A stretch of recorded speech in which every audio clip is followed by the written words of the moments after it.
So it's been about 2 weeks now since my book launched, and I guess I wanted to reflect a little bit on the things that I've learned, the things I've enjoyed, the things that I found difficult over the course of that first fortnight. So, first of all, the high of the actual launch day wasn't actually quite as high as I expected it to be. I know scientifically speaking that you release more dopamine in anticipation of an event than you do during the actual event. So for me, I think maybe the build up was more of an exciting phase than the actual day.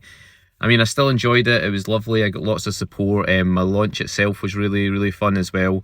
But yes, that's something to bear in mind as well. If you have a book coming out, is to consider that the actual day itself might seem a little bit anticlimactic compared to what you think it will be. I also say in the few days afterwards that I felt quite a little bit lost. I'm quite busy. I'm good at just moving on to the next thing. I've been quite busy with my next book and so on. So fortunately, I didn't suffer too badly in those days as maybe some people would. But I spent a lot of it sort of thinking about my book and my sales and such things, and actually it's not actually that healthy, I don't think, to be thinking along those lines. Those kind of thoughts are not particularly useful. So I'd say make yourself busy in the few days after your book actually launches. If you can be doing something else that's not related to it, then that's going to be really helpful and healthy for you.